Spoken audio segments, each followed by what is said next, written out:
I was raised to be the perfect daughter, but I was always the son no one wanted to see. My voice was always too soft. My body never felt like mine. And every time I said, "I'm not her," the world answered, "Be her anyway." I spent years playing a role that suffocated me, simply because it's what people expected of me. But now I want you to know who I really was, even if it's too late. Because the only way to rest in peace is to be remembered by my real name. If Noah's story moved you, if you believe no one should have to die just to be called by their real name, then subscribe to this channel. Here, every story is a cry against silence, and every subscription is a way of saying, "I see you too." The funeral and the tension. The room was decorated with white flowers, pink ribbons, and a large golden banner that read, "Forever our princess." It looked more like a stage than a farewell. Everything had been planned perfectly by the mother. The daughter she said she had lost, Isabelle, was to her the image of ideal femininity. Gentle, polite, quiet. Floral dresses, long hair, perfect posture, or at least, that's how she saw her. Atop the closed casket, a large photo. Isabelle, still young, wearing makeup, smiling without showing her teeth. But for those who knew Isabelle in recent years, that photo felt off. Something was missing. Or maybe something didn't belong. It didn't show who she had become. It only showed who the family wanted her to remain. The mother sobbed loudly, kneeling at the front pew. Hands trembling, she whispered, "My girl, my beautiful little girl, why did you drift away from me?" Around her were childhood friends, 2 aunts, and a few acquaintances. There was also a tall woman in a black suit with short hair, visibly uncomfortable with the tone of the ceremony. She whispered to the person beside her, "They don't know?" The answer struck like a silent slap. "No, they have no idea." Minutes later, a funeral home staff member approached the mother with an envelope. This was found with her, or his belongings. It came with clear instructions, to be given to you only during the funeral. The mother's eyes widened. "She left a letter?" "Yes, ma'am. She asked that it be read aloud, if possible." She hesitated, looked around. What does that mean?"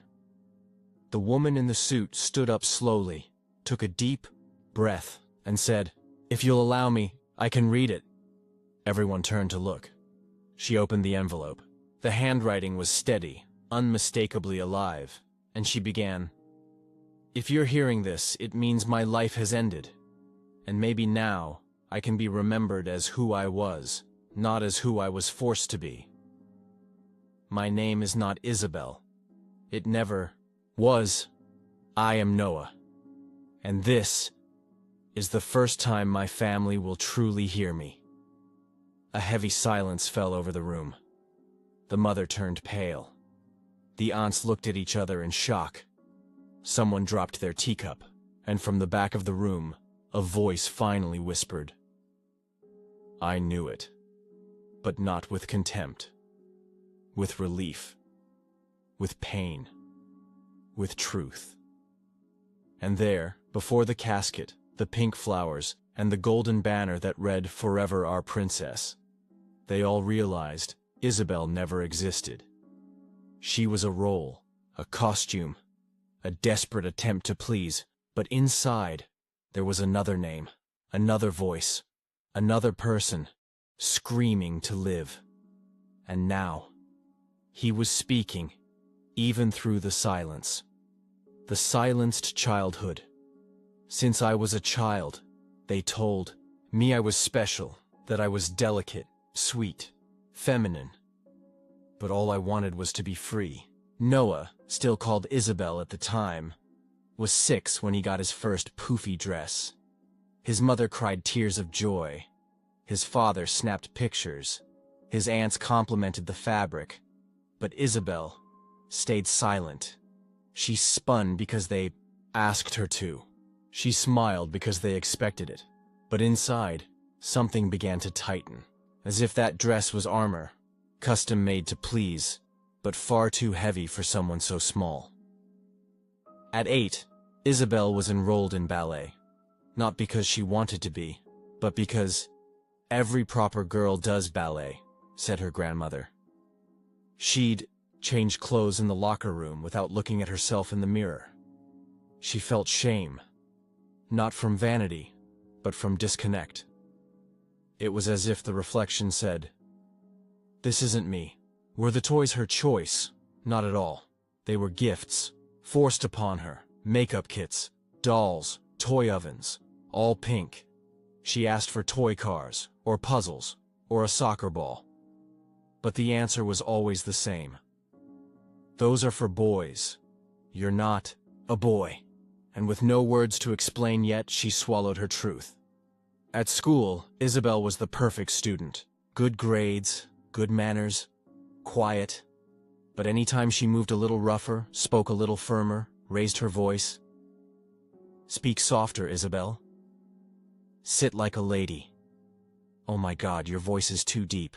And she thought, if being myself makes people uncomfortable, then maybe I should disappear into what they want me to be. At 12, her body started to change, and with it, panic. What others celebrated, Isabelle feared. She cried in the shower, wore oversized clothes, walked hunched over, begged for a haircut. Her mom called it a rebellious phase. She tried to talk about the discomfort. She was told she was confused. She said she didn't recognize herself. She was told, "It's just teenage nonsense." And when she finally tried to say, "I'm not a girl," she was met with silence.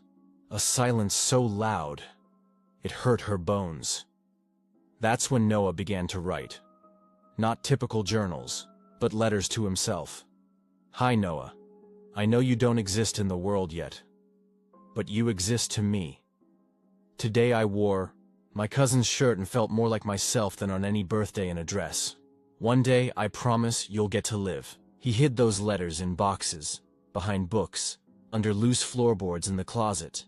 And while the world saw Isabelle, the perfect daughter, there was a quiet boy beneath it all, breathing through the cracks. The woman in the suit closes her eyes for a moment. Her voice trembles, but she goes on. "I didn't hate my family. I just hated what I had to be around them, because they loved their daughter. But me, I was never her." In the funeral room, some heads begin to lower. The pain turns to memory, and the golden banner, "Forever our princess," now feels like a cruel reminder. They were burying an image, but the truth was still alive in his words.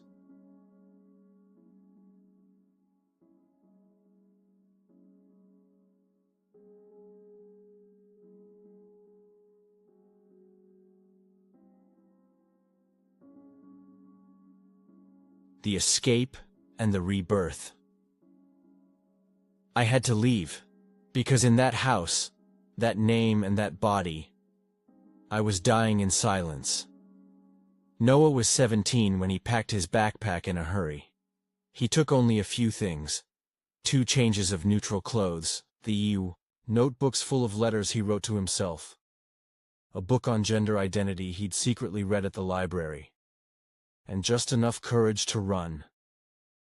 He left without making a sound. Left a note that read, "I'm sorry, but I need to live." And for the first time, he didn't ask for permission. He took a bus to another city, slept for 2 nights in an LGBTQIA+ shelter he found online. There, he heard his name for the first time. "What's your name?" He hesitated, then answered firmly, "Noah." It was like breathing after years underwater. At the shelter, he met people like him. Other trans boys, at different stages of their transition. People who didn't correct him, didn't stare, didn't say, "It's just a phase." Danny, the shelter's coordinator, hugged him on the second day. "You don't have to explain yourself here. We believe in who you are." And Noah cried, not from sadness, but from relief. He cut his hair. Shaving off the long ends felt like shedding the excess of his past. He bought clothes that made him feel good. Loose shirts, sneakers, straight jeans. He looked in the mirror and for the first time saw himself. Not someone trying to fit in, but just him. He got a simple job at a bookstore, enrolled in a night course for illustration, learned to move through the city without fear, or at least less fear than before. Little by little, he filled the empty spaces Isabelle left behind. Noah laughed more, spoke with confidence, stood taller, and he wrote. A lot. He started an anonymous blog where he told his story. "I was raised to be a princess, but I was born to be free." He made friends, fell in love, made plans, lived things he thought he'd never experience, felt the sun on his face with gratitude, not as punishment, but as blessing. But not everything was easy. Some days, the fear came back. He dreamt of his mother screaming, of his father calling him by the wrong name. Some days he felt guilty for leaving. But then Danny would say, "Sometimes, courage is choosing yourself, even if it costs you the approval of those you love." And he'd write that in a new notebook, only, in cursive, "Now I exist." In his video will, Noah continues, "Life didn't give me much time, but it gave me enough to feel like myself, even just once." If you're hearing this and feel like you need to run away to survive, know that you're not alone, and living as you are will always be worth more than losing yourself to please others. Back in the funeral room, some people cry silently. His mother remains still, the envelope in her lap. The golden banner still hangs. But now, it no longer shines. It feels out of place. Because for the first time, everyone in that room begins to understand. Noah never wanted to be a princess. He just wanted the right to be the prince of his own story. The diagnosis and the decision. I lived for a short time, but I lived as myself, and that no one can take from me. Noah was 25 when he began to feel the first symptoms. Constant fatigue, strange pains, fainting spells he tried to hide. At first, he thought it was just burnout. 2 jobs, school, online, activism, helping other trans boys at the shelter. But the body spoke louder. It was Danny who insisted, "Go to the doctor, seriously." And so he went. The diagnosis came fast, harsh, unforgiving. A rare autoimmune cancer, advanced, treatable, but with no guarantees. Noah smiled at the doctor, but cried on. The bus ride home, not because of the illness, but because he still had so much to live. And maybe not enough time. He thought about staying quiet, about disappearing, about facing it alone. But this time, no. This time, he wanted to leave a seed, a memory, a real version of himself. Not one rewritten by others. That's when he decided to write the letter and record the video, not as a tragic farewell, but as his first official introduction. If my family never met me in life, then they will meet me when I leave. He borrowed a camera, set up a simple background in his room, a light curtain, a vase of sunflowers, and himself in a blue shirt, short hair, faint beard, calm eyes. He hit record, took a deep breath, and said, "Hi, my name is Noah, and this might be the most important video of my life." After recording, he rewrote the letter several times, removed the heaviness, left only the essence. "I know you never recognized me, but maybe now you can finally see me. I was a good son, even if you called me your daughter. And at the end, in firm handwriting, I forgive you. And I hope one day, you forgive me too, not for who I was, but for not being seen sooner.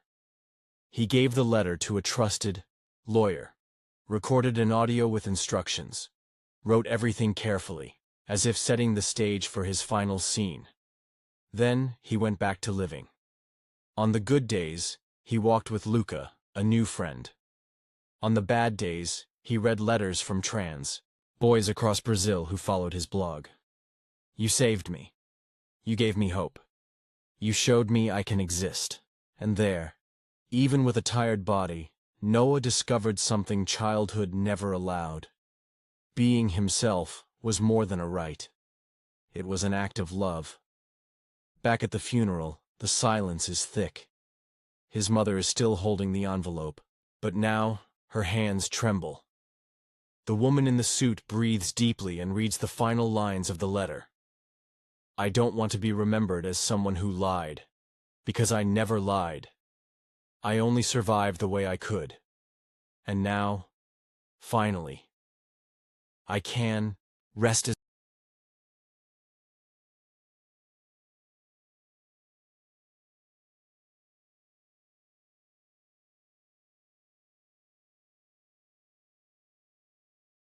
the impact of truth. Back at the funeral. The letter finishes. The woman in the suit goes quiet, respectfully. The room is in complete silence. But not the respectful silence of a traditional ceremony. This is a heavy silence. The kind that weighs on the chest. The kind that comes when people begin to realize they may have spent a lifetime loving someone they never truly saw. Some lower their heads. Others stare at the golden banner that reads Princess. Now as out of place as a wrong name carved on a tombstone. The mother remains seated, rigid, her eyes fixed on the floor.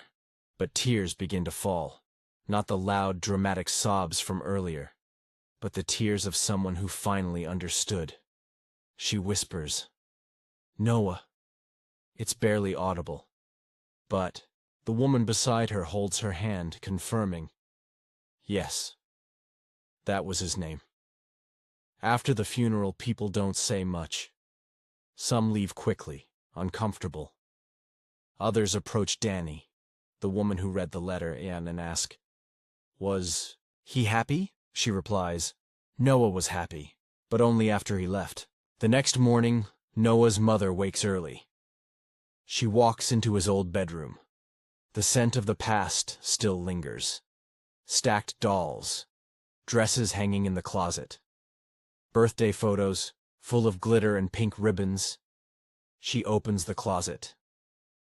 In the very back, inside a box never opened before, she finds the notebooks. The letters Noah wrote to himself when he was still called Isabelle. Today I felt more like me wearing a loose t-shirt. One day I'll cut my hair and call myself Noah. Maybe you don't exist yet, but I believe in you. She sits on the floor and cries. Cries for everything she didn't see, for everything she did see, and ignored. For having buried one name, only to discover the real one far too late. At Isabelle's former school, a memorial was being prepared, but the mother made a request. Don't write Isabelle. His name was Noah.